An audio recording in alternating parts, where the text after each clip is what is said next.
তাফসীরুল কুরআন সমাপনী দিবসের এই পর্যায়ে মহাগ্রন্থ আল কোরআন থেকে তাফসীর পেশ করবেন আন্তর্জাতিক খ্যাতি সম্পন্ন প্রখ্যাত মুফাসসিরে কুরআন বৃহত্তর কুমিল্লার কৃতি সন্তান হযরত মাওলানা মুশতাক ফয়জী পীর সাহেব।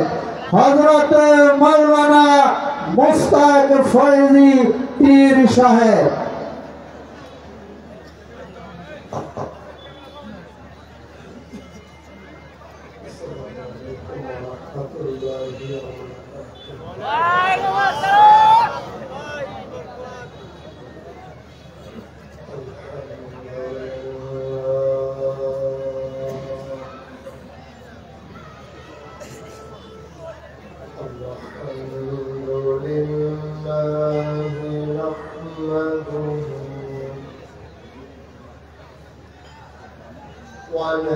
ونستعينه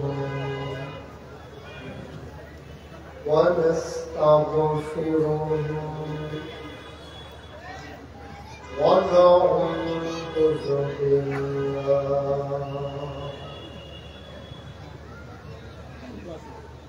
ونعوذ بالله من شرور أنفسنا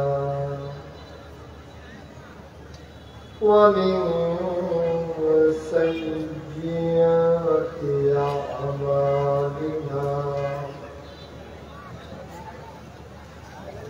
من يهده الله فلا مضل له ومن يضلل فلا هادي له ونشهد أن لا إله إلا الله وحده لا شريك له ونشهد أن سيدنا وحبيبنا ومولانا محمدا عبده ورسوله الذي أرسله بالحق بشيرا ونذيرا وداعيا إلى الله بإذنه وسراجا منيرا قال الله تعالى في القرآن المجيد وفي فرقانه الحميد.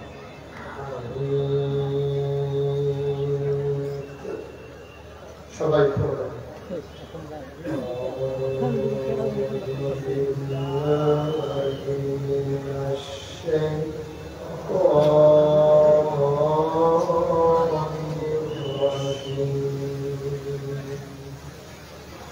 بسم الله الرحمن الرحيم.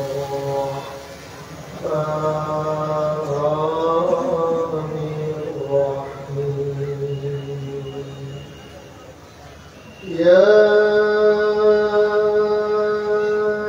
أيها النبي اتق الله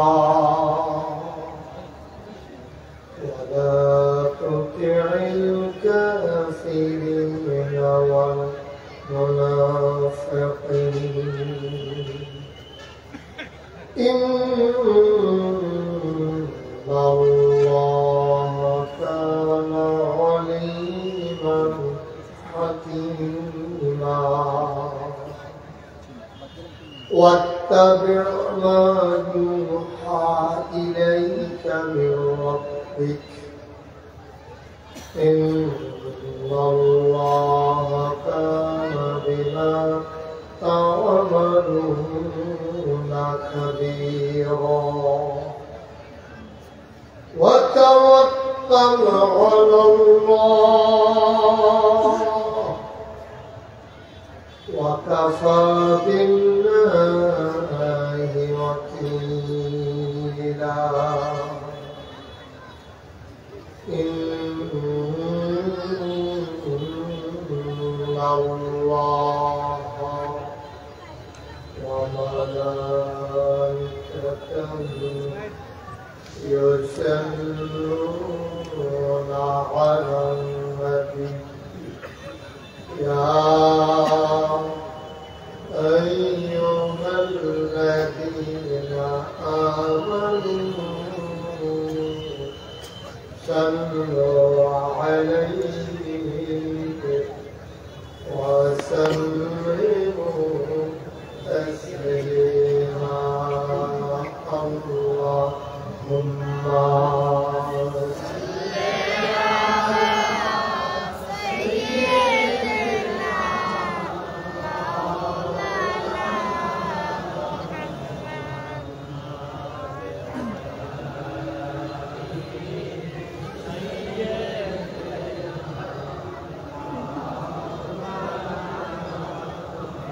জোরে সুরে মহাব্বতের সাথে গলা ছেড়ে দিয়ে বলুন আল্লাহুম্মা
সবাই পড়ি আলহামদুলিল্লাহ। সবাই পড়ছে? জোরে পড়েন আর জোরে। আল্লাহ তাআলার দরবারে আমরা লাখ কোটি শুকরিয়া জ্ঞাপন করছি, যিনি আমাদেরকে ঐতিহ্যবাহী ঐতিহ্যধন্য সিরাতুন নবী সাল্লাল্লাহু আলাইহি ওয়াসাল্লাম ফাউন্ডেশন চান্দা ব্রাহ্মণপাড়া কর্তৃক আয়োজিত 3 দিন ব্যাপী 31তম তাফসীরুল কোরআন মাহফিলের সমাপনী দিবসে মাগরিবের পরে মোবারক সময় শত ব্যস্ততা উপেক্ষা করে সপ্তাহের ছুটির দিনে ছুটির আমেজকে ফাঁস কাটিয়ে যিনি আমাদেরকে আসার বসার কিছু কথা শোনার সুযোগ করে দিলেন। হৃদয়ের সবটুকুন আবেগ, উচ্ছ্বাস, ভালোবাসা, আকুতি কাকুতি মিনতি জমা করে বা আবুদের শিখানো কালেমা দিয়ে চিৎকার করে সবাই পড়ি আলহামদুলিল্লাহ। যারা সাহেবে সদর আজকের এই মাহফিলের জনাব সভাপতি, সিরাতুন নবী সাল্লাল্লাহু আলাইহি ওয়াসাল্লাম ফাউন্ডেশনের সম্মানিত সভাপতি, এই এলাকার কৃতি সন্তান বিশিষ্ট আলেমে দ্বীন, সুলতানপুর ফাজিল মাদ্রাসার সম্মানিত প্রিন্সিপাল অধ্যক্ষ কবির আহমদ সাহেব, প্রিয় পরিচালক, আমার হৃদয়ের গভীরতম প্রদেশে যার জায়গা, জনাব অধ্যাপক মোহাম্মদ আমিরুল ইসলাম সাহেব, উপস্থিত এলাকার বিভিন্ন মসজিদের ইমাম সাহেবান, সিরাতুন নবী সাল্লাল্লাহু আলাইহি সাল্লাম ফাউন্ডেশনের বিভিন্ন পর্যায়ের নেতৃবৃন্দ, উপস্থিত মুরব্বিয়ানে আযম, কলিজার টুকরা যুবকেরা, পর্দার আড়ালের মা ও বোনেরা, সবার প্রতি আমার আবার আন্তরিক শ্রদ্ধা সালাম। আসসালামু আলাইকুম ওয়া রাহমাতুল্লাহি ওয়া বারাকাতুহু। আসরের পর থেকে, জুমার পর থেকে ধারাবাহিকভাবে আপনারা গুরুত্বপূর্ণ আলোচনা শুনেছেন। লম্বা সময় একাধারে গ্রহণ করার সুযোগ হবে না বিধায় আমরা ভূমিকাতে একটা কথাও বাড়াতে চাই না। এই জন্য আমি বিনয়ের সাথে অনুরোধ করব, যারা আমার বরাবর সামনে দাঁড়িয়ে আছে, একজন লোক দাঁড়িয়ে থাকা যায়, অতি দ্রুততার সাথে বসতে হবে। তাড়াতাড়ি করেন, তাড়াতাড়ি বসেন। স্বেচ্ছাসেবক লাগবে কেন? এই মানুষ কি দূরের মানুষ নাকি? আমাদের এলাকারই তো মানুষ। স্বেচ্ছাসেবক কি আমরা বিদেশ থেকে আনছি? গোয়াইনাও আমরা, গোয়াইনাও আমরা। ভিতরে ভিতরে বৈশাখী বিক্র হয়, একজনের দল গোয়া ফুটবল টিকে দেখি তো দরকার কি? যার সে নিজ দায়িত্বে বসা যান, জায়গা না থাকলে এরপরে আমি বলবো যে কিছু লোক দাঁড়াই থাকে, তারপরে কিছু লোক দাঁড়াই থাকাও দরকার আছে। সবাই বসেন না, তাইলে আমরা বলতে পারবো সেই তো খুশি জায়গা কিছু লোক দাঁড়াই থাকে, অসুবিধা আছে। আমরা যেহেতু সময় একেবারে ফ্রেমে আবদ্ধ, আমাদের সামনে একটা রেস্ট্রিকশন আছে, যেহেতু এশার নামাজ, তার আগে আমাকে যেহেতু কথা শেষ করতে হবে, এজন্য বিনয়ের সাথে বিরতি আমার।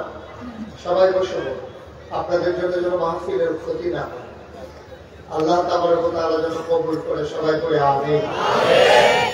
অনেক বছর ধরে এই মাহফিলটা তাল বাহানার শিকার হয়েছে। আমাদের অনেক পিপাসা, কিন্তু আমার পিপাসা নিয়ে সামনে এক সমুদ্র পানি নিয়ে অপেক্ষা করছিলাম। মাঝে রাজনৈতিক নেতা, আইন শৃঙ্খলা রক্ষাকারী বাহিনী, ওরা পিপাসার্থ মানুষের সামনে এক সমুদ্র পানি থাকার পরেও ওরা আমাদের মাঝে বাধা হয়ে দাঁড়িয়েছে। এই বাধা আল্লাহ তাবারক ওয়া তাআলা দূর করে দিয়েছেন বিধায় এবছর একেবারে জাঁকজমকের সাথে আনন্দ ঘন পরিবেশে তিনি আমাদেরকে সুযোগ করে দিয়েছেন। আমরা পূর্ণাঙ্গ ব্যবহার করতে চাই সুযোগটা, আল্লাহ যেন কবুল করে, সবাই করে আমিন। বন্ধুগণ, আমি যখন যেটা বলতে বলি, একটু কমাই দাও, আমি যখন যেটা বলতে বলি আওয়াজ করে বলবেন ইনশাআল্লাহ। এদিক সেদিক তাকানো, কথা বলা, এটা আমি পছন্দ করি না, সবাই জানেন। মাছের মতো নিষ্কলঙ্ক নয়নে খরগোশের মতো কান খাড়া করে আমরা কথা শুনবো ইনশাআল্লাহ। ওয়া তৌফিকি, সবাই বলেন আমিন। জোরে, আরো জোরে বলেন আলহামদুলিল্লাহ, বলেন সুবহানাল্লাহ, আল্লাহু আকবার। শুকরিয়া আদায় করলাম কার? সর্বকাল করে যাবো কার? রস না লাভ, কম না বেশি? প্রমাণ আছে নাকি নাই? আমার আল্লাহ রাব্বুল আলামিন কোরআনুল কারীমের কত সুন্দর করে ওয়াজ করে দিলেন। আল্লাহ বলেন, লা ইন শাকারতুম লা আযীদান্নাকুম। ও দুনিয়ার মানুষ, নামতে যদি শুকরিয়া আদায় করবে, যেই নামতে শুকরিয়া আদায় করবে শুকরিয়া আদায়ের কারণে ওই নাম আমার আল্লাহ আরো বহু গুণে বাড়িয়ে দেবেন। বলেন সুবহানাল্লাহ। আমার আল্লাহ যা বলেন তা করেন নাকি করেন না? কম না বেশি বেশি? আমার আছে নাকি নাই? কোরআনুল কারীমে 30 পারায় সূরা বুরুজের শেষ অংশে আল্লাহ বলে সুন্দর করে ওয়াজ করে দিলেন। আল্লাহ বলেন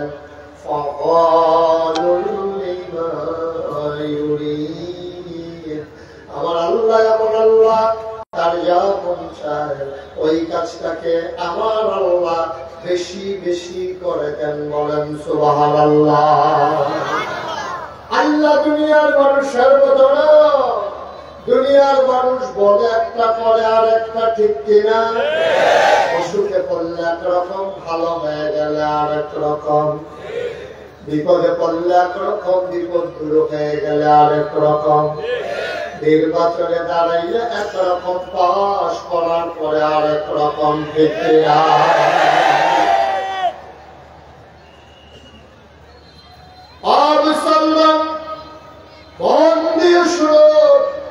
আমাদের কথায় কাজে কোনো মিল নাই।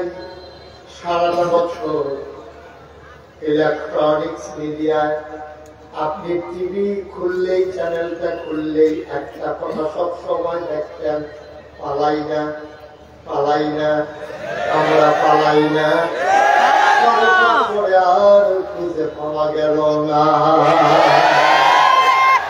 সারা বছর করলো কি করলো, দরকারটা আছে কিন্তু এই কথা পাওয়া যায়। কিচ্ছু না করতে গেলে পালা আছে, যে পালাই না কইয়াছে পাওয়া গেল না। আরেক কথা যেই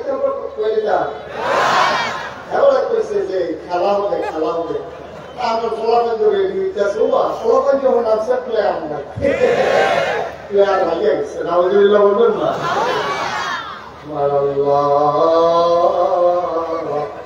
তিনি যা বলেন তিনি তাই করে দেন। মুসলমান মানুষ বানানোর পরে আমার আল্লাহ মানুষকে এমনে এমনে ছেড়ে দেন নাই। কোন পথে গেলে জান্নাত, কোন পথে গেলে জাহান্নাম, কোন পথে গেলে লাভ আর কোন পথে গেলে লোকসান, কোন পথে ভালো কোন পথে মন্দ, কোন পথে কল্যাণ কোন পথে অকল্যাণ, কোন পথে শিরক বিদআত, কোন পথে তাওহীদ রিসালাত, কোন পথে কুফর আর কোন পথে ইসলাম জানানোর জন্য আমার আল্লাহ যুগে যুগে আমাদের জন্য নবী এবং রাসূল পাঠাইছেন, ঠিক কিনা? মুসলমান যিনি সবার শেষ নবী, যিনি সবার সেরা নবী, যিনি ইমামুল মুরসালিন, খাতামান নবিয়্যিন, যিনি রাহমাতুল লিল আলামিন, আল্লাহ ওই নবীকে ডেকে বলেন কোরআনে ঢোকার আগে মরদুদ শয়তান থেকে ফেলাচ্ছে, যিনি রহমান যিনি রহিম, তার নামে চলো শুরু করি, সবাই করি। আউযু বিল্লাহি মিনাশ শাইতানির বিসমিল্লাহির রাহমানির রাহিম। ইয়া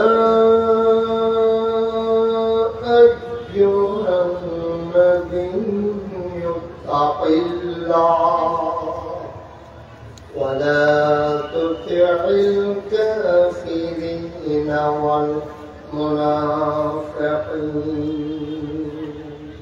বরদুর শয়তান থেকে ফেলেছে, যিনি রহমান যিনি রহিম, তার নামে শুরু করছি।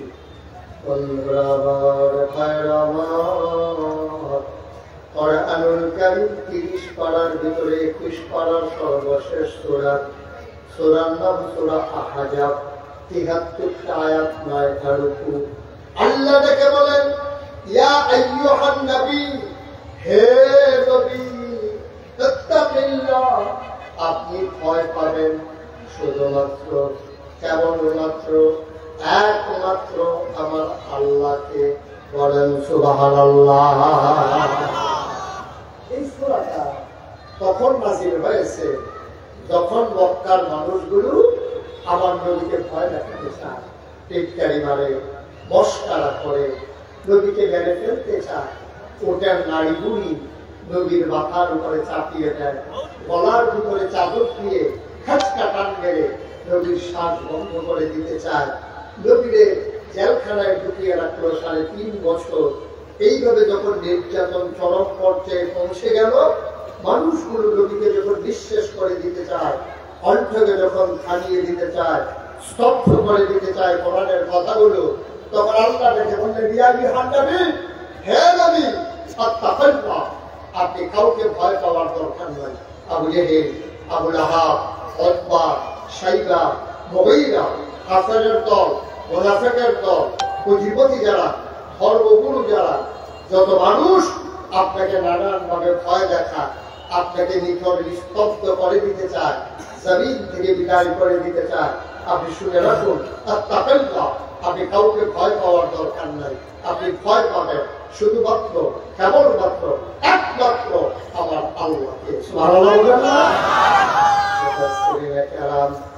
ওনারা ঘোষণা দিয়ে দিলেন, আল্লাহ তাবারক ওয়া তাআলা যেখানে নবীকে ডাকেন সেখানে শুধু নবী উদ্দেশ্য নয়, নবীর যারা সাহাবা, নবীর যারা উম্মত, সবাই ওই দলের আওতাভুক্ত হয়ে যায়। আল্লাহ যেন ডেকে কয়, মনে হয় যেন এই মাত্র আয়াত নাযিল হচ্ছে। আল্লাহ যেন আমাদেরকে ডেকে কয়, ইয়া আইয়ুহান নাস, ও চন্দন তাফসীর মাহফিলের মানুষেরা, শুনো শুনো শুনো, তাত্তাকিল্লাহ, তোমরা ভয় পাবা আল্লাহরে।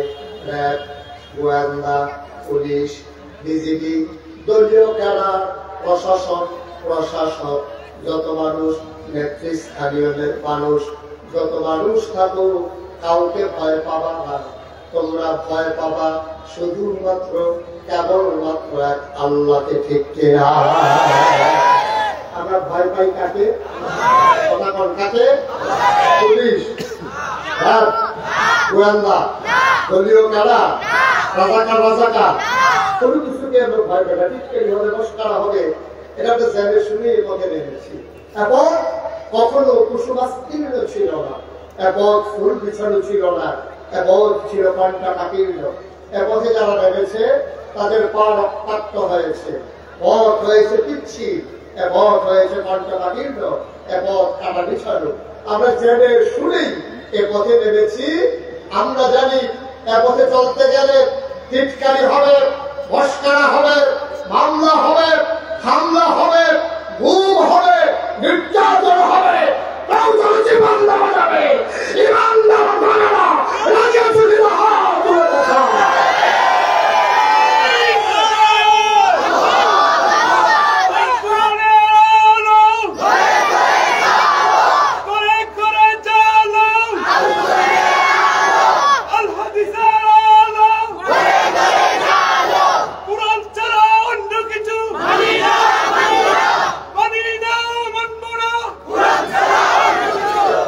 সবাই বলে না আমি, বলে না আমি। 1000 বছর আগে আল্লাহ নবী যখন মক্কার জমিনে দ্বীনের দাওয়াত দিতে শুরু করলেন, দেখবেন আজকের জমানার সাথে হুবহুবি একেবারে একরকম মনে হবে।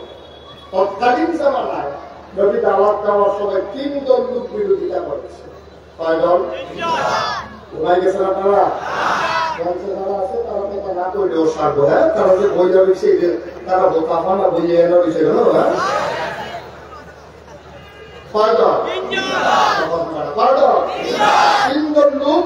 ইসলামের বিরোধিতা করেছে।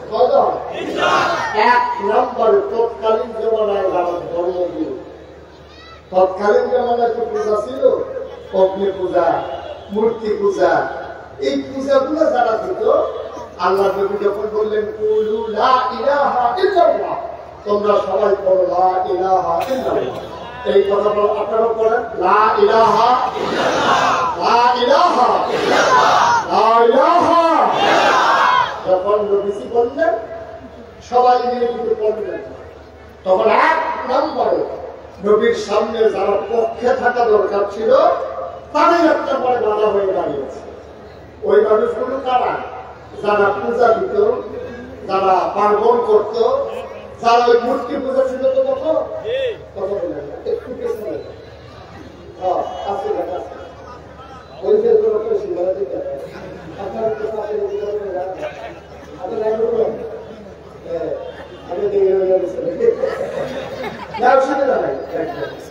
সবাই করা আমি জুড়ে করা আমি শব্দ যেটা সব জায়গা থেকে আগ্রহীয়া থাকবো মসজিদও দেখছি সামনে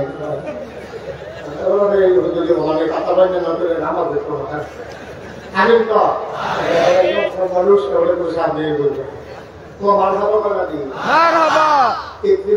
আমি তো এই আওয়াজ জুড়ে কর আমি এলাকার মানুষের এই যুক্তি আমি আপনাদের সঙ্গে জুড়ে করা আমি আরো লাগবে সেই কথাটা বলতেছি না। তো নবী যখন এসে দাওয়াত দিলেন, বললেন তোমরা সবাই পড়ো লা ইলাহা, সবাই কি করছে? সবাই কিন্তু পড়ে। মানুষ হয়ে গেছে দুই ভাগ, একদল হলো আল্লাহওয়ালা, আরেকদল হলো শয়তানওয়ালা। একদল ফেরেশতার চাইতে উত্তম, আরেকদল জানোয়ারের চাইতে খারাপ। একদল জান্নাতি, আরেকদল জাহান্নামী। এখন জান্নাতি কারা? আবু বকর, ওমর, উসমান, আলী, তালহা, জুবাইর, আব্দুর রহমান আউফ, সাদ ইবনে রাবিয়া। তৎকালীন জামানায় একদল জান্নাতি, আরেকদল জাহান্নামী। জান্নাতি যারা আবু বকর, ওমর। আমরা এখানে যারা আছি, আমরা কি জাহান্নামী না জান্নাতি? এই আমার আবু বকর ওমরের বংশধর। এবং এই বাংলাদেশে তো এখনো আরেকদল আছে যারা জাহান্নামী, আছে নাকি নাই? ওরা কারা? ওরা আবু জেহেল, আবু লাহাব, উতবা, শাইবা, মুগীরা, তাদের বংশধর। ঠিক কিনা কর? তো তৎকালীন জমানা আবু জেহেল, আবু লাহাব, উতবা, শাইবা, মুগীরা তারা যেমন ইসলামের পথে বাধা ছিল, এখন যারা তাদের বংশধর, তাইলে তারা এখন বাধা দেবে নাকি দেবে না? স্বাভাবিক। আমরা যারা জান্নাতি, আবু বকর, ওমর, উসমান, আলী, এটা বলতে পারি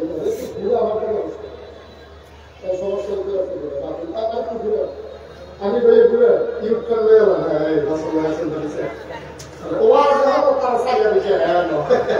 মনের জন্য সামনে নির্বাচন করবো, আমি মনে একটা বুড়াচ্ছে তো বুড়াচ্ছে মার হাওয়া পাড়া পাড়া মার হাওয়া। এইটা আবু বকরের বংশধর হইলাম আমরা, ঠিক আমরা যদি আবু বকরের বংশধর হই, যারা ইসলামের বিরোধিতা করে হিসাবে তারা হলো আবু জাহেলের বংশধর। ঠিক কিনা? আবু বকরের বংশধর যেমন আছে, আবু জাহেলের বংশধরও আছে নাকি নাই? আবু জাহেলের বংশধর আমরা এলাকাতে আবু জাহেলের বংশধর দুইশো নাম করানো অনেক এখনো এটা সাল্লা বাজার দিচ্ছে না, লাভ হইতো না, এটা বর্তমান হইতো না, আগাইশ হইতো না। এই আবু জাহেলের বংশধর করে যাওয়ার মতো না, অথবা রাইতে আগাইটার সময় টেলিভিশন গুলো লাগবে, টেলিভিশন গুলো টক শুরু করে টক শুনলাম যে কথা বলতে রইলে ইসলামের বিরুদ্ধে কথা কয়, কথা বলতে গেলেই আলে ওলামার বিরুদ্ধে কথা কয়, কথা বলতে গেলেই মসজিদ মাদ্রাসার বিরুদ্ধে কথা কয়, কথা বলতে গেলেই ইসলামী আন্দোলনের যারা অগ্রসরী তাদের চরিত্রে কালিমা লেপন করতে চায়। ঠিক কি আবু জাহেলের বংশ থেকে হ্যাঁ নাকি কত 3-4 বছর আগে তার এই সাহস কেউ করতো না, আগের দিনের কথা আর কি। তো এই কয়েক বছর আগে একবার ব্যবহার টক শুরু করতে আসে ঢাকা ইউনিভার্সিটির প্রফেসর চারটিখানি কথা যেগুলো সিএনজি এলাকে অটো চালায়, সিএনজি চালায়, বুঝে না বিষয়টা এরকম। ঢাকা ইউনিভার্সিটির প্রফেসর এটা বিশাল বিষয়।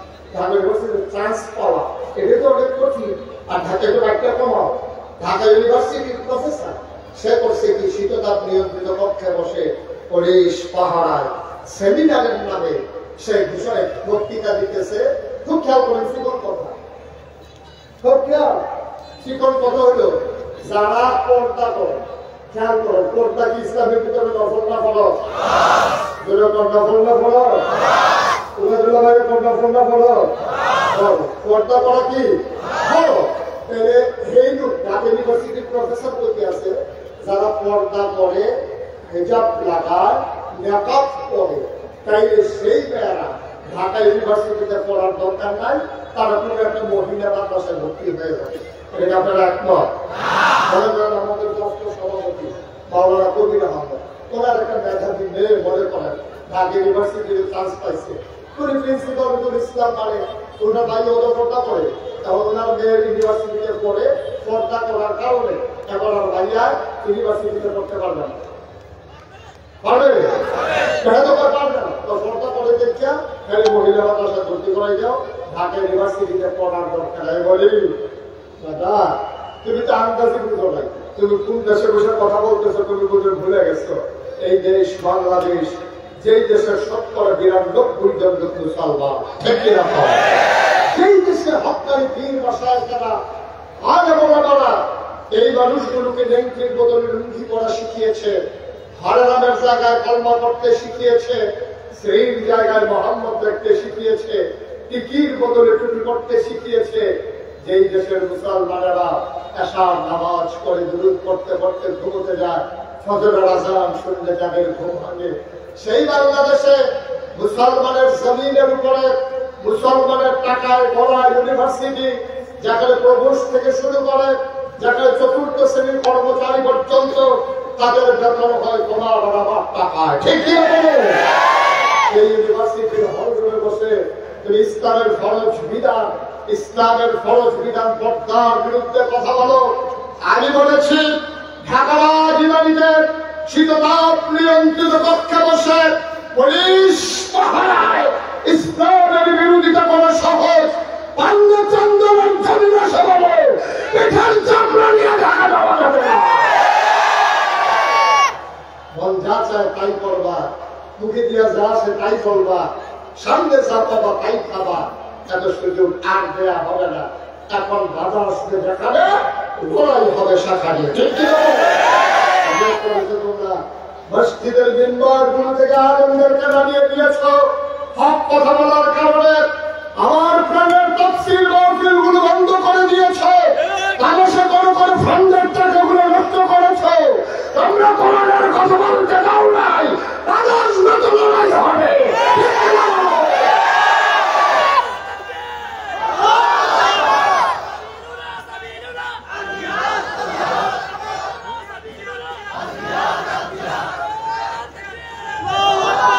সবাই করে না হবে, করে না হবে।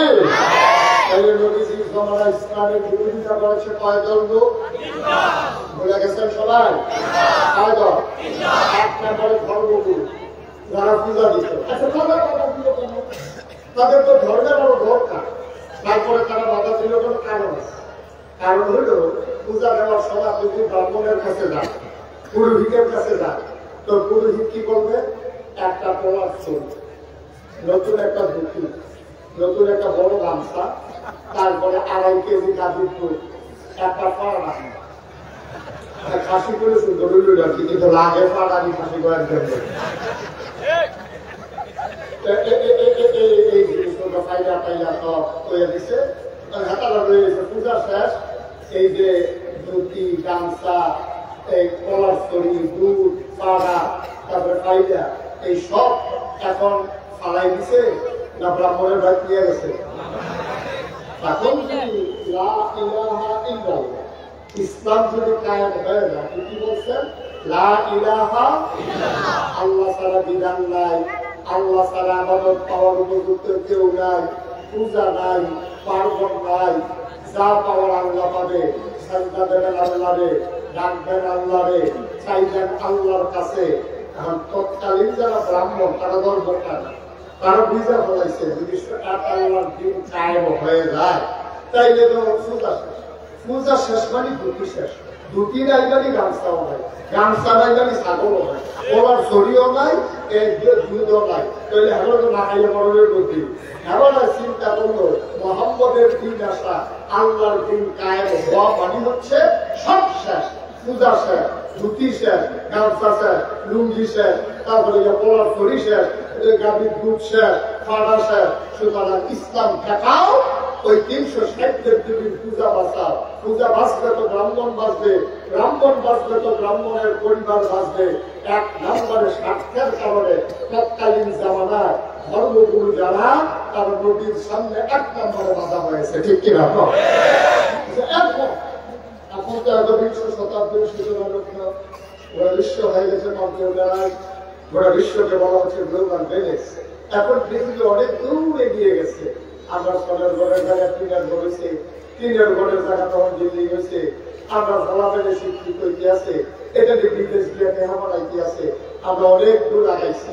এখন আপনি খেয়াল করে দেখবেন, যখন আল্লাহর জমিনে আল্লাহর দ্বীন কায়েম করতে চায়, একদল ভক্ত মুজাহিদ জীবন বাজি রেখে আল্লাহর জমিনে যখন আল্লাহর দ্বীন কায়েম করতে চায়, দ্বীন কায়েম করতে গিয়ে তারা মামলা মাথা রেখে নেয়, তারা গুম হয়, তারা লাশ হয়, বিনা অপরাধে মিথ্যা ট্রাইব্যুনাল সাজিয়ে মিথ্যা সাক্ষী দিয়া প্রতারিত করে।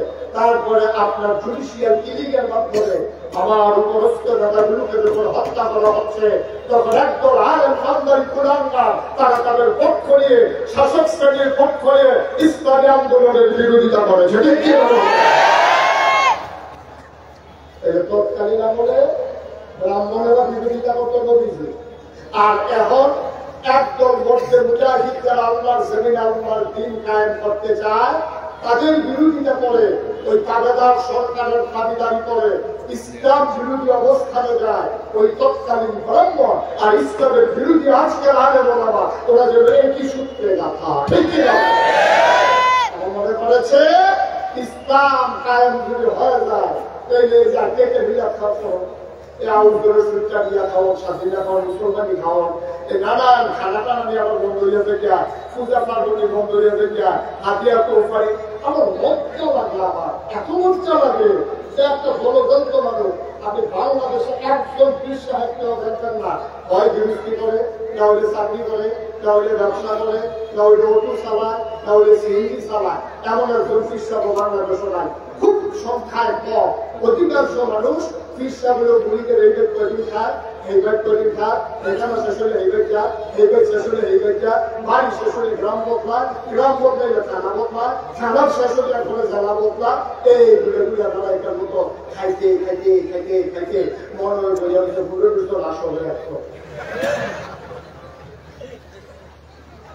আব্বা আমি উস্তাদ প্রয়োজন আড়াইশের পৃষ্ঠা, মাটি কাটলেও তো দাদা ডেলি 500 টাকা পাবো, অটো চালাইলেও 1000 টাকা কামাই করা যায়, সিএনজি চালাইলেও 1000 টাকা কামাই করা যায়।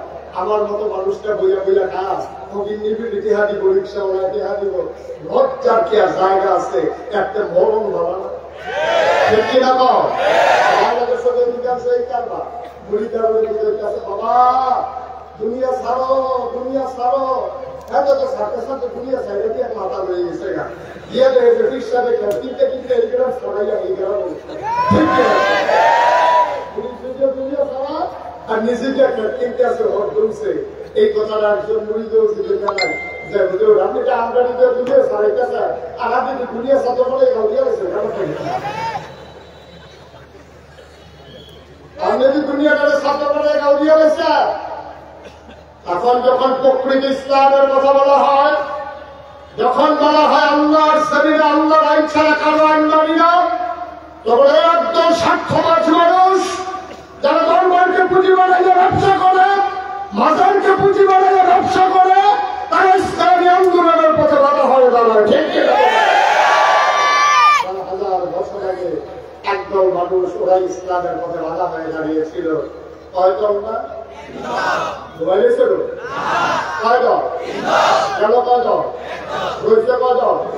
দুই নম্বরে হলো ওই দল যারা ছিল তৎকালীন জমানায় কোটি কোটি টাকার মালিক।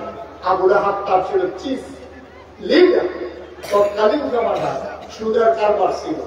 যখন বলছে লা ইলাহা ইল্লাল্লাহ, তাহলে এটা হচ্ছে যে ব্যবসা হালাল, সুদ হালাল, তাহলে চিন্তা করে ইসলাম যদি কায়েম হয়ে যেত, আগে যে রবির চাষা আমাকে টাকা দিব, আগে যেন সুদের উপরে সুদ লাগাই, তারপর বেশি সুদ লাগাই, তাহলে সুদের কারবার তো বন্ধ হয়ে দেবো না। এমন হাতে কাছে টাকা দাও, ইসলাম থাকাও, আবার সুদের কারবার বাঁচাও। ঠিক কি না? আজকেও বাংলাদেশে দরবেশের মতো ভাগ করিয়া কি সুন্দর দাড়ি, কি সুন্দর টুপি, পাজামা পাঞ্জাবি সাদা, আরো কতক্ষণ সাদা কি বছর দিকে দেখি, এত সাদা মুখে দিয়া তাইলে এই মধ্যবিত্ত শ্রেণীর টাকাগুলোকে ওই যে শেয়ার বাজারের নাম দিয়া লোটপাট করে শেষ করে দিয়েছে। ঠিক কিনা বলো? এই মানুষগুলো মানুষকে ধোকা দেওয়ার জন্য মুখ ভর্তি দাঁড়িয়ে রাখে, আবার এই মানুষের ঘোষণা করার জন্য কামাইয়া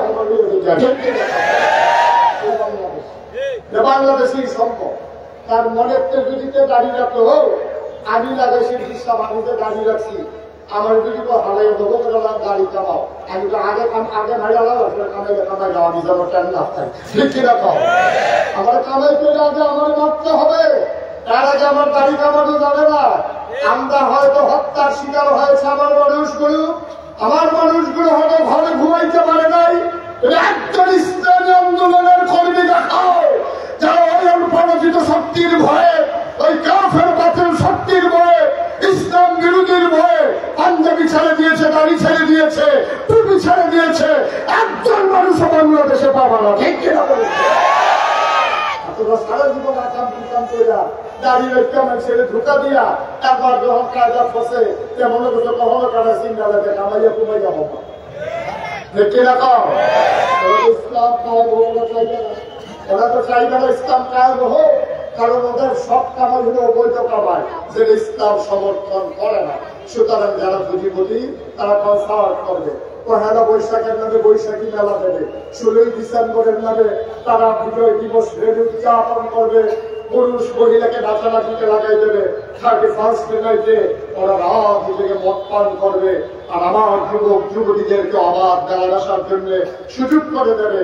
তারা স্পন্সর করে বাংলাদেশের যত বড় বড় কোম্পানি, ওরা স্পন্সর করে 26শে মার্চ, ওরা স্পন্সর করে 16ই ডিসেম্বর, ওরা স্পন্সর করে 31st নাইট, ওরা স্পন্সর করে আমার এই বিজয় দিবস পহেলা বৈশাখ, এটাই কোরআনের মাহফিল।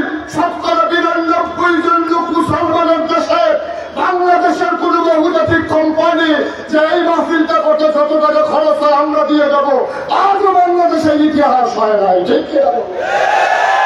আমার খেতে খাওয়া মানুষগুলো যখন কোরআনের মাহফিল সাথে যেটা রিক্সাওয়ালার 2 টাকা, ওই মানুষের 1 মুঠো চাল, আর মানুষগুলো খেতে খাওয়া মানুষের সামান্য কিছু দিয়ে এই মাহফিল গুলো যখন দাঁড় করায়, ওরা মুসলমানের সন্তান যদি মাথায় করে সময়ে সময়ে নির্বাচনের আগে হজ করে আসে, শাহজালাল মাজার দিয়ে তারা নির্বাচনী প্রচারণা শুরু করে, এই মানুষগুলো এই কোরআনের মাহফিলে বাধা দেয়, তাইলে বুঝতে হবে এই হাল তারা জাল হয়, ঠিক কিনা কম?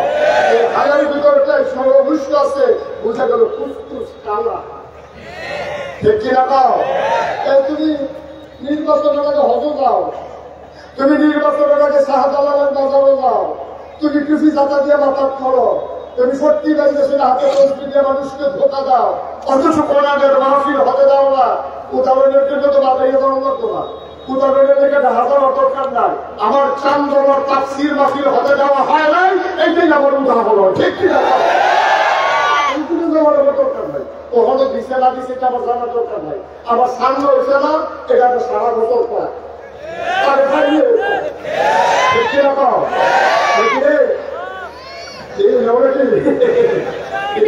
কি দেখতে আস, কি দেখতে আস? ওই যে কইছিল যদি আমার হাত বন্ধ বান বাকিতে মন বন্ধ, আমার তাফসীর মাহফিল বন্ধ করে দেবা।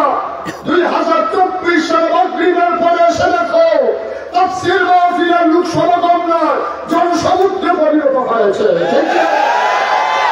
এই মাহফিল গুলো মানুষের হৃদয়ের কথা বলে, এই মাহফিল গুলো মানুষকে জান্নাতে মুখী করে দিতে চায়, এই মাহফিল গুলো মানুষের ইন্তেকালের পরে তার কবরকে যেহেতু জান্নাত বানিয়ে দিতে চায়।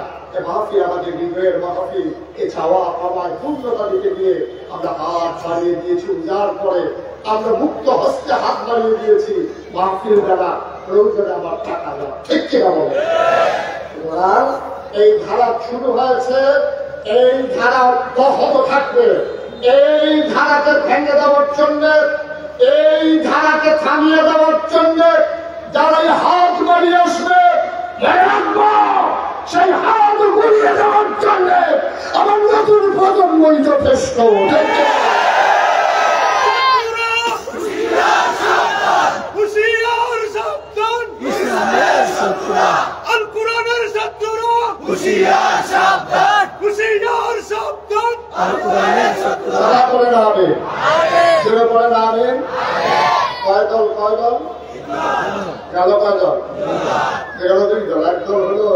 ধর্মীয় নেতা, 2 নম্বর হলো পুঁজিপতি যারা, কোনো কোনো যারা খাওয়া আছে কি আর হালাল কি আর হালাল খাওয়া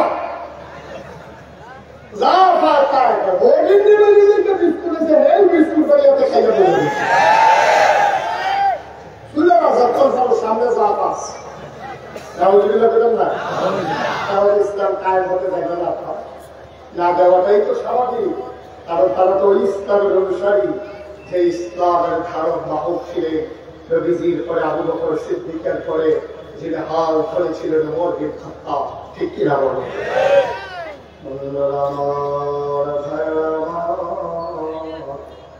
আল্লাহর নবী আবু বকর সিদ্দিকের একটা কাল হয়ে গেছে ও মুসলমান মন দিয়ে শুনো সবাই পাগল হয়ে গেছে নবী নাই আবু বকর সিদ্দিক নাই কে রাখবে ইসলামের পতাকাকে উঠতে কে চেয়ে রাখবে কে হবে আমাদের অভিভাবক সবাই খুঁজতেছিলেন ওমরকে খুঁজে খুঁজে পাওয়া যাচ্ছিল না ওমর কই ওমর কই ওমর কই খুঁজে খুঁজে ঘরের দরজায় গিয়ে দেখা গেল দরজা ভেতর থেকে বন্ধ ডাকলেন কে ওমর কই আপনি ভেতরে আছেন নাকি কানতে কানতে তার চোখ দুইটু লাল হয়ে গেছে চোখ ফুলে গেছে বড় বড় হয়ে গেছে ওমর ডাক দেওয়া করে কেন তালাশ করো তা আপনি এখানে বসে আছেন আবু বকর নাই নবীজি নাই যে ইসলামের এই ঝান্ডা ওড়াবে কে আমাদেরকে চেয়ে রাখবে ওমর কাঁদে আর আমি জানতাম তোমরা আমাদের তালাশ করবা এই জন্য আমি লুকিয়ে আছি আমি বড় ক্ষমতা চাই না বাকি জিন্দেগিটা কাটাতে চাই আমি জানতাম আবু বকরের পরে গামছা আমার গলায় লাগাই দেবা এই বেরি আমার পায়ে যাবে আমি কিয়ামতের ময়দানে কি জবাব দেব আল্লাহ সেদিন যদি দেখে জিজ্ঞেস করে মরবে তোর শাসন আমলে একটা কুকুরকে পুরাত নদীর তীরে ডাকতে মারা গেল জবাব দেই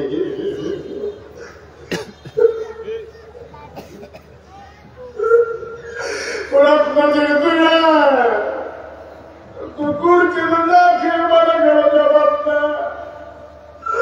আমি আমার সেই দিন কি জবাব দেব এই ভয় আমার ঘর থেকে বের হতে দেয় না সবাই ধরে ধরে ওমরকে খলিফা বানিয়ে দিলেন মজার ঘটনা শুনো মুখরে চক্ষু ইতিহাস নয় বানানো কোনো গল্প নয় বাস্তব ঘটনা শুনে যাও ওমরকে খলিফা বানাই দেওয়া হলো সরকারি তহবিলে অনেকগুলো কাপড় জমা হয়ে গেল ওমর ঘোষণা দিলেন প্রাপ্তবয়স্ক সবাইকে কাপড় দেওয়া হবে সবাই আসো মসজিদে নববীর সামনে সবাই দান করে দাঁড়িয়ে গেল ওমর সবাইকে সীমিত পরিমাণে সমহারে এক টুকরা করে কাপড় দিচ্ছেন ওমর সবার শেষে এক টুকরা নিলেন ওমরের ছেলে আব্দুল্লাহ ইবনে ওমর পেলেন এক টুকরা সবাই পাঞ্জাবির কাপড় নিয়ে বাড়িতে গেলেন পাঞ্জাবি বানানো হয়ে গেল পরের শুক্রবার জমারা দান করে গেছে আমিরুল মুমিনিন খলিফাতুল মুসলিমিন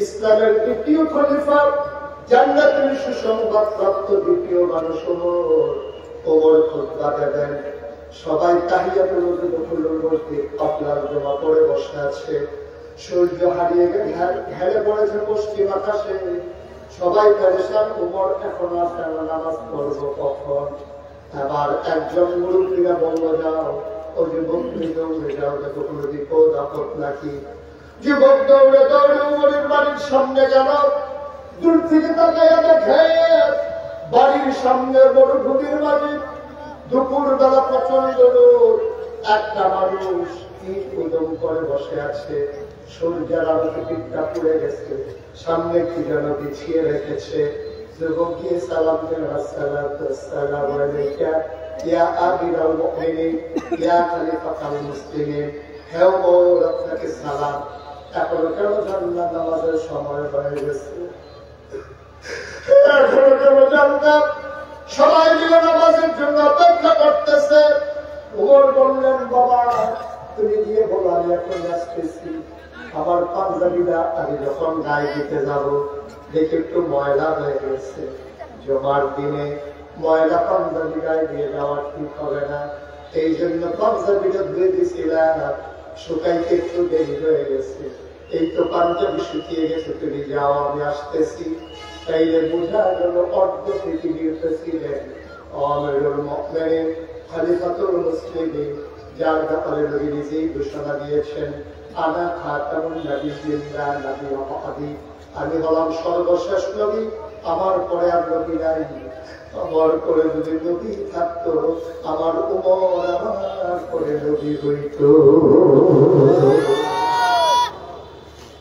উমর পাঞ্জাবি দিয়ে বসে আছেন, সকালে যাবেন, তাইলে বুঝা গেল উমরের পাঞ্জাবি 10-12টা, কথা পায় না। অর্ধেকটা পৃথিবীর প্রেসিডেন্ট আমিরুল মুমিনিন খলিফাতুল মুসলিমিন পাঞ্জাবি একটা। ইসলাম, এটা নাম হচ্ছে ইসলাম। নির্বাচনের আগে বাতাসে রাতে বেড়ে বেরিয়ে তার যে বিয়ে দিতে বাতাসে তার বিঘা দিতে হত্যা বোমা ভাস্করণের পরে এলাকার তো বাড়ি পড়ছে পড়ছে, কুমিল্লা পড়ছে একটা, ঢাকা পড়ছে একটা, দুটি ভাগ্যে যেতে অন্যকে তাহলে গেছে মালয়েশিয়া এবং কানাডার সেকেন্ড দ্বিতীয় বাড়ি হ্যাঁ করে রাখছে যেন ভাগ্যা দিলে গিয়া থাকার একটা মোটামুটি ভালো তারা কারণ না। এই বুদ্ধি বেড়াতে হ্যাঁ করতে পারা হরিণীর বুকের নাম দিয়ে রাখা। আরে হরিণীর বুকের নাম দিয়ে রাখা বলা বাচ্চাটি বাচ্চা শুনতা তোর বিটা করতে বলেছে না তোর বিটা তুই বাতাসে বাবা হাত দেখি তারা ফুট করে আপনার কিন্তু দিয়ে ওরে ডাকাইয়া এটা আমরা দেখছি না মনে প্রশ্ন হবে নির্বাচনে বাস করে 15 বছর তোর ভাই বাড়ি হয়, কুমিল্লা বাড়ি হয়, ঢাকায় বাড়ি হয়, সেকেন্ড নম্বর মালয়েশিয়ায়। হ্যাঁ, লজ্জায় কি বুক দেখানোর জায়গা আছে? আমার দেশের সাবেক প্রধান মন্ত্রীকে স্মরণ করে সাবেক প্রধান বেরিয়ে পায় তা আমার সিও ব্যবসার ছবি দিয়ে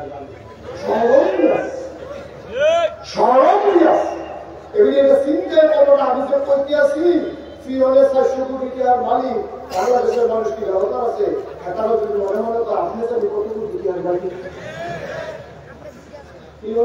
আমার ঘরের বসিটা আমরা যদি গাড়ি দিয়ে বিমান খাওয়ার হিসাবে তো ফিওনে যদি 500 ওই দেশের মালিক প্রধানমন্ত্রী 1000 কোটি টাকার মালিক ও মনে মালিক কি আছে তোমরা তো ভোট করে বসে আমরা কান্দা দেখতে আমার কি অর্ধ পৃথিবীর প্রেসিডেন্ট উমর পাঞ্জাবি পাঠালে ইসলাম, এটার নাম ইসলাম, এটার নাম ইসলাম।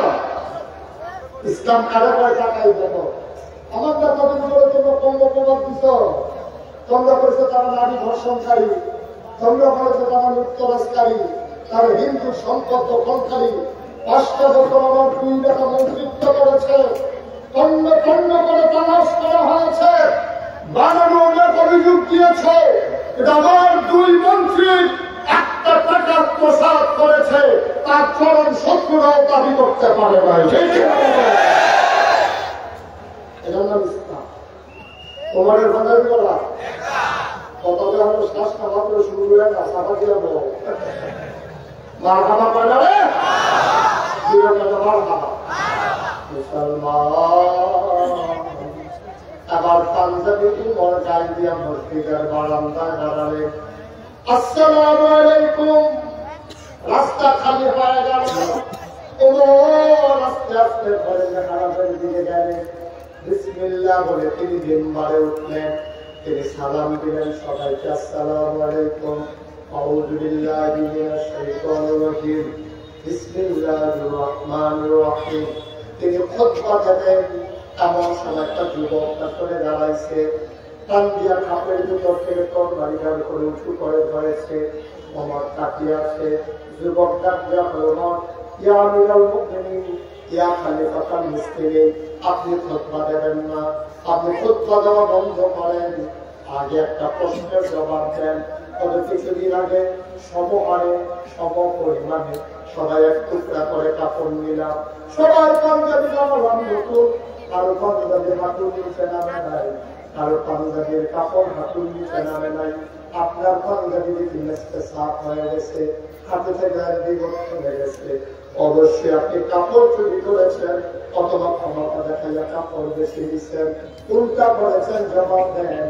যতক্ষণ জবাব না দেবেন ততক্ষণ পর্যন্ত মদিনার মুসলমান আপনার খুতবা শুনবে না। গাড়ির সাথে ধরতে পারবে শুনিতে এই মন্ত্রী সাহেবের গাড়ির সামনে দাঁড়িয়ে পারবে যে মন্ত্রী সাহেব আগে যে রিক্সাতে তোমার ভাড়া বাজার না টাকা কিনা নির্বাচন করাই যাও আমি যখন গাড়ি আপনি জিজ্ঞেস ব্যাপারটা কিনা এই যে কোট শোট করে রয়েছে এই কথা জিজ্ঞেস পাবে এই জিজ্ঞেস ফাটতেন না দেখলে ধ্বংস যদি ফাটতেন তাইলে ধ্বংস হতো না। কোন পৃথিবীর ইতিহাসে সভ্যতা শুরু হওয়ার পরে রাষ্ট্রীয় অবকাঠামো যেদিন থেকে শুরু হয়েছে, যেদিন থেকে রাষ্ট্রের সূচনা হয়েছে, দেশ কাকে বলে যেদিন থেকে মানুষ জানতে পেরেছে, ওই দিন থেকে আজকে পর্যন্ত পৃথিবীর ইতিহাসে সরকার বদল হয় আন্দোলনের মুখে, মৃত্যুর কারণে অথবা নির্বাচনের কারণে। কিন্তু পৃথিবীতে কোথাও কোন দেশে একসাথে সরকার বদলের পরে 330 জন মেম্বার অফ পার্লামেন্ট, আমলা কামলা বদুল্লা, র্যাব, গোয়েন্দা পুলিশ, বিজিবি, তারপরে আপনার বড় বড় কর্মকর্তা, ব্যবসায়ী, উপদেষ্টা একসাথে একটা দেশ থেকে সব পালিয়ে গেছে, বাংলাদেশ ছাড়ার কোথাও হয় নাই।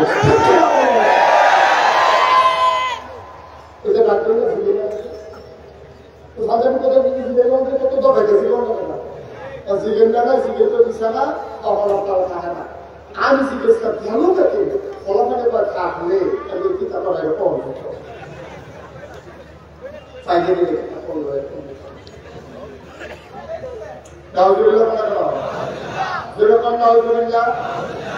এখন উমর দাঁড়িয়ে আছে আর যুবক তরবারি খুলে, কথা মনে আছে তো নাকি? যুবক তরবারি খুলে দাঁড়িয়ে আছেন, জবাব দেন পাঞ্জাবি কেন লম্বা, আগে জবাব হবে তারপরে খুতবা হবে। ওমর চুপ মেরে দাঁড়িয়ে আছেন। ওমরের ছেলের নাম আব্দুল্লাহ ইবনে ওমর, তিনিও সেদিন সেই মসজিদে ছিলেন মুসল্লি হিসাবে। আব্দুল্লাহ ইবনে ওমর দাঁড়ালেন, চোখের পানি ছেড়ে দিলেন, ডাক দিয়ে কয়, ও দেশবাসী, ও মদিনার মুসলমান, জবাবকে আপনার দেওয়া লাগবে না, জারি দিলেও চলবে, আমাদের জবাব দরকার, কি দিল দরকার নাই। সুবহানাল্লাহ, সুবহানাল্লাহ। আব্দুল্লাহ ইবনে ওমর চোখের পানি ছেড়ে দিলেন, ডাক দিয়া কয়, শুনো শুনো শুনো, ও মদিনার মুসলমান শোনো, আমার আব্বা চোর না, আমার আব্বা কাপড় চুরি করে নাই, আমার আব্বা ক্ষমতা দেখাইয়া এক টুকরা কাপড় বেশি নেয় নাই, এত কথার দরকার নাই, পাঞ্জাবি লম্বা হলো কেমনে বলে দাও, আমাদের কোন ব্যাখ্যা শুনতে চাই না, পাঞ্জাবি কেমনে লম্বাই তার জবাব দাও। আবার মদিনার মুসলমান চুপ করে আছেন। আব্দুল্লাহ ইবনে ওমর ডাক দেয়া করে, ভাই শোনো, আমি আপনার বড় ছেলে, আমার নাম আব্দুল্লাহ, আমার অনেক ভাই আছে, বোন আছে, গত কয়েকদিন আগে রাতের বেলা আমার ভাইয়েরা আপনাকে বলেছে, আম্মা আম্মা আম্মা, অনেকদিন হয়ে পিকনিক খাই না, আম্মা গো, দয়া করে আব্বাকে বলে পিকনিক ব্যবস্থা করো। বলে যে ঠিক আছে বাবা, তোমার বাবা আসতেই বলবো। ছেলেরা কাঁদতে কাঁদতে ঘুরিয়ে গেছে। ওমর যখন ঘরে গেলেন, রাষ্ট্রীয় কাজ শেষ করে একটা ওমর যখন ঘরে গেলেন, রাষ্ট্রীয় কাজ শেষ করে ওমর ঘরে যাওয়ার পরে ওমরের বিবি ডাক দেয়া কয়, স্বামী আমার, বাচ্চারা পিকনিক খেতে চাও, দয়া করে আপনি একটু বরাদ্দ দেন যেন পিকনিক খেতে পারে। বাচ্চারা কই, কাঁদতে কাঁদতে ঘুমিয়ে পড়েছে। ওমর বললেন, বাচ্চাদেরকে ডেকে উঠাও। বাচ্চাদেরকে উঠানো হলো, আনন্দে তারা উঠে নিল। ওরা মনে করেছে নিশ্চয়ই এখন পিকনিক ব্যবস্থা হয়ে গেছে।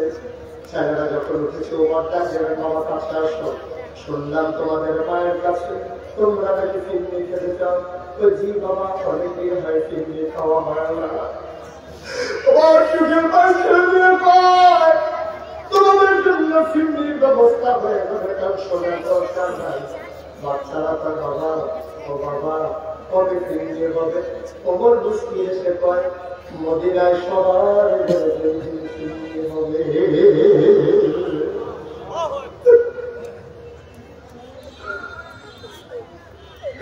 আমার আব্বার সে আব্বা, সন্তানের আপনার বাবা ফিরনি রান্না করতে দেন নাই, আমার আব্বা কাপড় চুরি না, আমার আব্বা কাপড় চুরি করে নাই। আমার ওমরের ছেলে যখন এভাবে সাফাই গাইতেছে, লোকজন বলতেছে মনে দাও, কেন কেন আমার আব্বার পাঞ্জাবি লম্বা হইল কেমনে? আবার ওমরের ছেলে আব্দুল্লাহ যেমন কয়, ভাই তোমরা সবাই এক টুকরা করে কাপড় পেয়েছো, আমার বাবা পেয়েছে এক টুকরা, আমি পেয়েছি এক টুকরা, বাপটা 2 টুকরা পেয়েছি। বাড়িতে গিয়ে দেখলাম আমার পাঞ্জাবিটা এখনো নতুন আছে, আগেরটা এখনো ছিঁড়ে যায় নাই, এখনো পুরানো হয় নাই। আমি আব্বাকে বললাম, আব্বা আবার মনে হয় শীত পড়বে বেশি, দেশের নমুনা ভালো না, আপনি বয়স্ক মানুষ, আমার আগের পাঞ্জাবি এখনো ভালো আছে, আমার টুকরা কাপড়টা আপনার দিয়ে দিলা, আপনি যে টুকরা কাপড় জোড়া বাঁধা জোড়া লাগাই একটা লম্বা করে পাঞ্জাবি বানার আরাম পাবেন। আমাদের আমার আত্মা কাপড় চুরি করে নাই, আমার আত্মা খবরটা দেখার কাপড় বেশি নেয় নাই, আমার টুকরা কাপড় আত্মাকে দিয়ে দেওয়ার কারণে আমার আত্মার পাঞ্জাবি লম্বা হয়েছে। আমার আব্বা কখনই চুরি করতে পারে না। মদিনার মুসলমান সবাই বলে 300 বছর বাড়িয়ে দাও, আমার পায়মারি ফেতনা দেব না। ওই যে যুবকটা পরমারি চুপর ছিল সে কই, আবার যুবককে ডাক দিচ্ছে, আসো সামনে আসো। সবাই রাস্তা করে দিল, যুবক মাথা নিচু করে আগাইল, ওমর মিম্বার থেকে নামলেন, ওমর হাত ছড়িয়ে দাঁড়ালেন, যুবক লাগছে ওমরের বুকে পড়ে যায়, ওমর ছাপতে ধরেছে, ওমর কান্দে, যুবক কান্দে, আবার ওমর ছেড়ে দিয়ে কয়, যুবকের ও মদিনার মুসলমানেরা, যেই দিন পর্যন্ত ইসলামের ভিতরে অসঙ্গতি দেখলে, অনিয়ম দেখলে, কোন সমস্যা দেখলে, যেই দিন পর্যন্ত এইভাবে তরবারি করে যুবক দাঁড়িয়ে যাওয়ার ক্ষমতা রাখবে, ওই দিন পর্যন্ত ইসলামের দিকে চোখ বড় বড় করে তাকানোর সুযোগ কেউ পাবে না, ঠিক কিনা? আজকে ওই 200 কোটি মুসলমান থাকার পরে আজকে আমার ভারতের জিলা নদীর পানি স্বচ্ছ স্ফটিকের মতো, দামিনের ডাঙার মতো যে পানি ছিল স্বচ্ছ, সেই পানি আজকে রক্তে রঞ্জিত হয়েছে আমার কাশ্মীরের মুসলমানের রক্তে, ঠিক কিনা বলো? আজকে নাফ নদীর পানি আজকে রক্তে রঞ্জিত হয়েছে আমার আরাকানের মুসলমানের রক্তে। আজকে তাকিয়ে দেখো, ফিলিস্তিনের দুদিনের ভূমি রক্তে রঞ্জিত হয়েছে, আর হাড় গোড় দিয়ে সেই মূল প্রান্তর আজকে হাড় ঘুরে একটা বিশাল বড় মনে হয় কারখানা হয়ে গেছে। আমার নবমের মুসলমানরা জীবন দিচ্ছে গোটা বিশ্বে, প্রাচ্য থেকে পাশ্চাত্য, আর এই পৃথিবীর উত্তর মেরু থেকে দক্ষিণ মেরু, বলে 200 কোটি মুসলমান থাকার পরে সব জায়গায় মুসলমান মার খায়, মুসলমান নির্যাতিত হয়, মুসলমান নিপীড়িত হয়। আবার সোনার বাংলায় মুসলমানদেরকে কচুকাটা করা হয়েছে। এইভাবে যুগে যুগে সময়ে সময়ে ইসলামকে দাবিয়ে রাখার জন্য সকল শক্তি একজুট হয়ে ইসলামকে দাবিয়ে রাখার প্রচেষ্টা চালিয়েছে। খোদার কসম, খোদার কসম, মুসলমান যদি সিংহের মতো গর্জন দিয়ে উঠে, ওই কাফের বাদীরা চামচিকার মতো রক্তের ভিতরে পড়ানো ছাড়ে পায় থাকবে না। মুসলমানের কোয়ান্টিটি আছে, তাদের কোয়ালিটি আজকে ব্যস্ত হয়ে গেছে। আমরা সংখ্যায় বেড়েছি, কিন্তু আমাদের যোগ্যতা বলতে কিচ্ছু নাই, আমাদের আমানতদারি নাই, আমাদের ভিতরে সততা নাই, আমাদের ওয়াদা আমরা খেলাফ করে ফেলি। না মসজিদে আদান হয়, মানুষগুলো মসজিদের সামনে গিয়ে হেঁটে চলে যায়, নামাজের জন্য মসজিদে ঢুকে না। এইভাবে চলতে থাকলে সংখ্যায় বাড়ানো যাবে মুসলমান, সংখ্যায় বাড়ানো আর মুসলমান ঐতিহ্য নিয়ে টিকে থাকার কথা নয়। আমরা বলেছি বাঁচার মতো বাঁচলে সিংহের মতো একদিন বাঁচবো, শিয়ালের মতো 500 বছর বাঁচা কোনই সার্থকতা নাই। আজকে পার্শ্ববর্তী দেশ ভারত পছন্দ করে দেওয়া মানতেই হবে। পার্শ্ববর্তী দেশ ভারত আজকে আমাদেরকে রক্তের চোখ দিয়ে তাকায়, আমাদেরকে মস্কারা করে, আমাদেরকে হুমকি দেয়। তাদের খাবার বন্ধ করে দিলে আমরা কিভাবে যাব? তাদের সাথে টাকাই আটকে গেছে। পেঁয়াজ এটা রেখে দেওয়ার জিনিসটা, পেঁয়াজ যখন পচা শুরু হয়েছে, এখন কৃষকরা বিক্ষোভ করতেছে, তোমাদেরকে পিটাবো, আমাদের পেঁয়াজের ন্যায্য দাম দাও। আলুগুলো যখন পচে যাওয়া শুরু করেছে, ওরা বলেছে আমাদের দেশে আলু দেবে না, পেঁয়াজ দেবে না। আর আমরা বলেছিলাম ঠিক আছে আমরা অন্য দেশ থেকে নিয়ে যাব। ইন্ডিয়া থেকে যখন পেঁয়াজ আর আলু আমদানি বন্ধ করে দেওয়া হলো, এখন পেঁয়াজ পচা শুরু হয়ে গেছে, আলু পচা শুরু হয়ে গেছে। আমি বলি আনারস পাকলে এই 15 দিন রাখার জিনিস, কাঁঠাল পাকলে কিছু রাখা দেওয়ার জিনিস, তারা তোমরা বাংলাদেশে পাঠালে টাকা দাও, ভাগ না তো একটা কাঁঠালও দাও না। তোমরা যেই দিন বলছিল গরু দেবা না, আমার শিক্ষিত যুবকেরা গরুর ফার্ম করে যখন গরু উৎপাদন শুরু করে দিল, দেখা গেল সমীক্ষায় দেখা গেল গরু কুরবানি দেওয়ার পরে আমার বাংলাদেশে কুরবানির পরেও গরু আরো বেশি হয়েছে। ইন্ডিয়া থেকে একটা গরু আনা লাগে নাই। এজন্য আমি আজকে এই তাফসীরুল কালাম মাহফিল থেকে তিনি অনুরোধ জানাই, যার যতটুকু প্রকৃত জমিন আছে, বাড়ির ঘাটা আছে, ছোট্ট টুকরো জমিনটা আছে, এখন পেঁয়াজ লাগানোর মৌসুম। আগামীকালকে সকালবেলা কোম্পানিগঞ্জ থেকে পেঁয়াজের সারাই রেখে 1 ঘন্টা কাজ করো। তুমি রসুন লাগাও, পেঁয়াজ লাগাও, তুমি মরিচ লাগাও, ধনে পাতা লাগাও, তোমার বাড়ির পাশে ছোট্ট গর্তটা খুলে সেখানে করে তেলাপিয়া মাছ ফেলে দাও। তেলাপিয়া একবার ফালাইলে কিয়ামতের আগে কিন্তু যত ভালো লাগে না। এই পরিকল্পনা বুঝা নাই।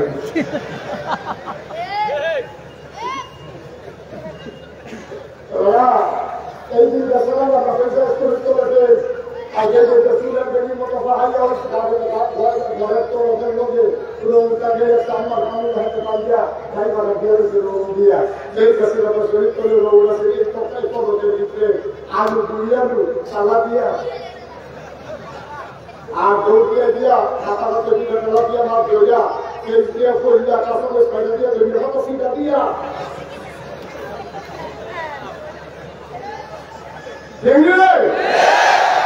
আমরা যদি নিজের ফেস কি বেশি চা তোর কি মনে লাগবে সারে নিজের ফেস নিজে কর, নিজের রসুন নিজে কর, নিজের ধনে পাতা নিজে কর, নিজের কাঁচা মরিচ নিজে কর, কি মনে লাগবে সেটি জানানো হচ্ছে তোর কিছু তুলে খাবার কেবি তুলে খাই। তো এই যে একটা ইন্ডিয়ার তারা টাকা তাদের দাদার কাছে ইয়া আপনারা গান দিব দুলাভাই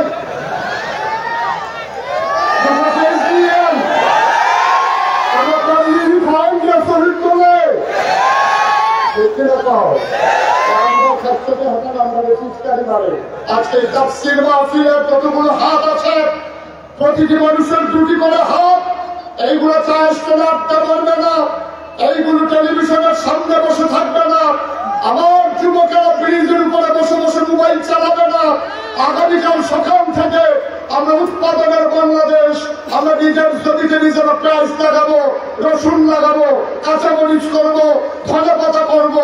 ইন্ডিয়ান টিটকারির কাছে আমরা মাথা নত করবো না। আমরা সংখ্যায় কম হতে পারি 56,000 বর্গমাইল, আর রূপসা থেকে তেঁতুলিয়া, রূপসা থেকে পাথুরিয়া, কাটনাস থেকে তেঁতুলিয়া 18 কোটি মানুষের যদি 35 কোটি হাত আজকে থেকে আমার বলিষ্ঠতার সাথে কাজ শুরু করে দেয়, 1-2 বছরের ব্যবধানে আমার বাংলাদেশের প্রায় পেঁয়াজ, বাংলাদেশের আলো ওই আমের মতো, ওই মাছের মতো, ইলিশের মতো আমার পেঁয়াজ, আমার আলো, আমার রসুন বাইরের দেশে রপ্তানি হবে ইনশাআল্লাহ। সিদ্ধান্ত নিয়ে ঝাঁপিয়ে পড়ো, দেশ প্রেম নিয়ে ঝাঁপিয়ে পড়ো, আসলে এগিয়ে আসি, গর্জে উঠি, নিজের ভবিষ্যৎ নিজেরা বিনির্মাণ করি। ভিক্ষা করার চাইতে স্বাবলম্বী হও, বসে বসে খাওয়ার চাইতে পরিশ্রম করে খাও, তাহলে আমার দেশ প্রকৃত অর্থে সোনার বাংলা হবে। ঠিক কিনা বলো? আমার সোনার বাংলা, আমি তোমায় ভালোবাসি, সেই সোনার বাংলা, সোনার মানুষ গর্বিত নাগরিক হতে চাই আমরা প্রতিটি মানুষ। আল্লাহ যেন কবুল করে। জোরে বলো আর জোরে। সেই যুবকেরা পাঞ্জাব উঠতে যাবে ঝঞ্ঝার সাথে, সেই যুবকেরা ঝড়ের মুখে দাঁড়িয়ে থাকতে পারে অটল পাহাড়ের মতো। আমরা তো সেই যুবক, পুলিশ যখন বন্দুক ত্যাগ করেছে আমার আবু সাইদ সিনাতান টান করে দাঁড়িয়েছে। আমরা তো সেই যুবক, যেই যুবকেরা পিপাসার্থ মানুষকে পানি করে পানি পান করিয়ে এক বুক পিপাসা নিয়ে আল্লাহর রাহে হাজিরা দিয়েছে। ঠিক কিনা বলো? আমরা যেমন করে দেশ বাঁচাতে জানি, যেমন করে ইসলাম বাঁচাতে জানি, যেমন করে আমার সমাজ বাঁচাতে জানি, তেমন করে এই নতুন করে প্রতিষ্ঠিত এই তাফসীর মাহফিলকেও আমরা টিকিয়ে রাখতে জানি, ঠিক কি না? তার জন্য আগামী বছরে প্রয়োজনে ডাবল দণ্ডে হবে আমরা সবাই মিলে একজন করে লুক নিয়ে আসবো। আমাদের যদি টাকাগুলোর গায়ে ছুরি লাগাইতে হয় আমরা প্রয়োজনে টাকা দেব, নিজেরা পরিশ্রম করব, স্বেচ্ছায় শ্রম দেব। এই কোরআনের মাহফিলগুলোকে আমাদের টিকিয়ে রাখতেই হবে, ঠিক কি না? আজকে আমার এই মানুষগুলো প্রমাণ দেবে কেমন করে তারা তাফসীর মাহফিলকে ভালোবাসে। আমার ছেলেরা তোমাদের কাছে রুমাল নিয়ে আসবে, একটা লুক খালি যাওয়া যাবে না, প্রয়োজনে 2 টাকা দেবে। একবারে ছোট্ট বাচ্চাটা যে বুট বাদাম খাওয়ার জন্য টাকা আনছে সেখান থেকে বসে 2 টাকা থেকে ইনশাআল্লাহ একজন আমরা খালি যাবো না। রাজি আছেন সবাই? আমার ছেলেরা আসতে সবাই বিসমিল্লাহ বলে পকেটে হাত দেন, সবাই বিসমিল্লাহ বলে পকেটে হাত দেন। তোমরা ভিতরে ঢুকো, একটা লোকের সামনে থেকে যেন একটা খালি না যায়, এটা আমার আবদার। আমি উস্তাদ ফয়জি আপনাদের কাছে আবদার করেছি, একটা হাতও যেন খালি হাত না যায় ব্যাগের সাথে। বিসমিল্লাহ বলে ঢুকো ভিতরে, বিসমিল্লাহ বলে। যেখানে আমাদের ভলান্টিয়াররা আছেন অন্যান্য লোক জানানোর দরকার নাই, সুন্দর করে সবাই বিসমিল্লাহ বলে পকেটে হাত দেন, বিসমিল্লাহ বলে সবাই পকেটে হাত দেন। স্টেজে যারা আছেন প্রয়োজনে 2 টাকা দেবেন, কিন্তু খালি যাওয়া যাবে না। একটা লুকো খালি যাওয়া দেখতে চাই না আমি, প্রয়োজনে 2 টাকা দেবেন। আমি বলেছি বেশি টাকা দেখবেন, আপনি 2 টাকা দেন, আপনি মরে যাবেন না, আপনি গরিব হবেন না, আপনি 2 টাকা দেন, আপনি মরে ইনশাআল্লাহ আপনি হবেন গর্বিত সৈনিক। এই তাফসীর মাহফিল বিনির্মাণে আপনি হবেন গর্বিত সৈনিক। কিয়ামতের ময়দানে মাওলার দরবারে সাক্ষী দিতে পারবেন, মাওলা ও রব্বে কারীম বেশি পানি দেয়, 2 টাকা দিয়ে শরীক হয়েছিলাম। একজন লোক আমরা খালি যাব না, সবাই মহব্বতের সাথে দিয়ে দেন। আর সবাই মিলে একটা ইস্তেগফার করি, সবাই আমার সাথে বলেন আউযু বিল্লাহি মিনাশ শাইতানির রাজীম, বিসমিল্লাহির রহমানির রহিম, আস্তাগফিরুল্লাহ রাব্বি মিন কুল্লি যামব ওয়া আতুবু ইলাইহি লা হাওলা ওয়া লা কুওয়াতা ইল্লা বিল্লাহি আলিয়্যিল আযীম। ইয়া আল্লাহ, ইচ্ছা অনিচ্ছা প্রকাশ্যে গোপনে শয়তানের কুমন্ত্রণায় পড়ে, নফসের তাড়নায় পড়ে জীবনে যত গুনাহ করেছি সবাই মিলে মাফ চাই, আমাদের জীবনের গুনাহগুলো মাফ করে দাও। তাফসীর মাহফিল আজকে চান্দোলা এখানেই শেষ না, না কথা বলা, মাহফিল কি এখানে শেষ না, শেষটা শুরু। শেষ দিনের আজকে শুরু মাগরিবের পরে ধারাবাহিকভাবে আমাদের মহামান্য মুফাসসিরগণ আলোচনা করে। আরো 3 জন মেন তিনটাক, সাইদুর রহমান সাহেব, রাফিকুর রহমান বাদানি আর হাসিবুর রহমান, 3 জন ইন্টার বক্তা বসাই রাখছি আমরা। তারা আসবে। আড়াইবাড়ির পীর সাহেব আমার আদরের কলিজার চোখরা খাবির সাইদি উনি আসবেন। আপনাদেরকে একটা দাওয়াত দেই, আগামী 17 জানুয়ারি নাগাইশ দরবার শরীফের মাহফিল, আগামী 27 জানুয়ারি নাগাইশ দরবার শরীফের মাহফিল। মাহফিলে উপস্থিত আসবেন, থাকবেন সাদিকুর রহমান আজহারি, আবুল ফরশ রাফি, আবুল কাসেম সরকার, ইয়াসিন আহমদ ফারুকি, গোলাম জিলানী পান্ডুবরের পীর সাহেব, ফুরফুরার পীর সাহেব, এমন করে প্রথিতযশা আলেম দিনেরা 17 জানুয়ারি নাগাইশের মাহফিলে থাকবেন। সাদিকুর রহমান আজহারি, আবুল ফরশ রাফি, আবুল কাসেম সরকার, তারপরে মতিউল্লাহ সিদ্দিকী, সোনাকান্দার পীর সাহেব হুজুরের সুযোগ্য বড় সাহেবজাদা, আর এইরকম প্রথিতযশা আলেমেরা থাকবেন। আপনারা সবাই যাবেন। জানুয়ারি মাসের 5 তারিখ, কথা বলা 5 তারিখ 17 তারিখ নাগাইশের মাহফিল। আমি সবাইকে দাওয়াত দিলাম, সবার জন্য দোয়া করি। মাশাআল্লাহ, আমার আদরের দল কলিজার টুকরা মাওলানা নিয়ামতুল্লাহ রহমাতুল্লাহ সুযোগ্য সাহেবজাদা পীরজাদা মোহাম্মদ মুবাশশিরুল হক, ইমান ও ইমান ভঙ্গের কারণ, একটা কিতাব লিখেছেন। যেইটা পাবেন স্টল আছে, আপনারা নিয়ে যাবেন। ইমান ভঙ্গের কারণগুলো যাদের মাত্র 30 টাকা নিয়ে যাওয়া দরকার আছে। আমাকে নিজে দিতে হবে, আসার জবাব হবে, ধারাবাহিকভাবে আলোচনা চলবে। আসসালামু আলাইকুম ওয়া রাহমাতুল্লাহি ওয়া বারাকাতুহু। সম্মানিত উপস্থিতি, আমাদের হাতে এসেছে একটা মানি ব্যাগ, কেউ প্রমাণ দিয়ে নিয়ে যাবেন। সেই সাথে 2টা মোবাইল হারানো গিয়েছে, কারোর কাছে পৌঁছে থাকলে মোবাইলটি মঞ্চে পৌঁছে দেবেন। সমস্ত শৃঙ্খলা বিভাগের বাইরেকে অনুরোধ করছি, আপনাদের যাদের কাছে ব্যাগ আছে, টাকার ব্যাগগুলো কালেকশনের, এই ব্যাগগুলো স্টেজে পৌঁছে দেওয়ার জন্য বিনীত অনুরোধ করছি।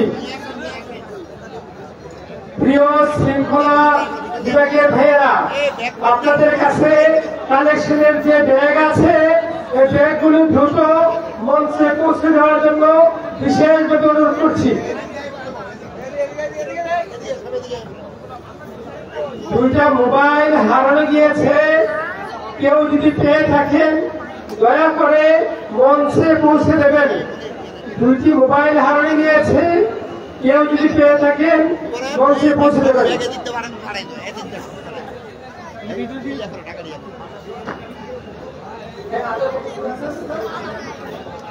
এখনই আজান হয়ে যাবে এশার নামাজের। আপনাদের যাদের উজু নাই, প্যান্ডেলের দক্ষিণ দিকে উজুর সুব্যবস্থা আছে, আপনারা সঙ্গে উজু করে আসেন।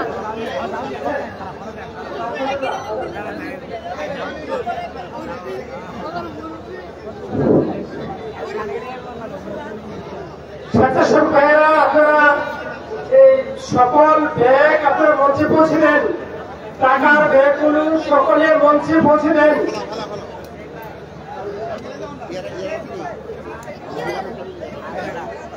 আল্লাহু আকবার, আল্লাহু আকবার, আল্লাহু আকবার, আল্লাহু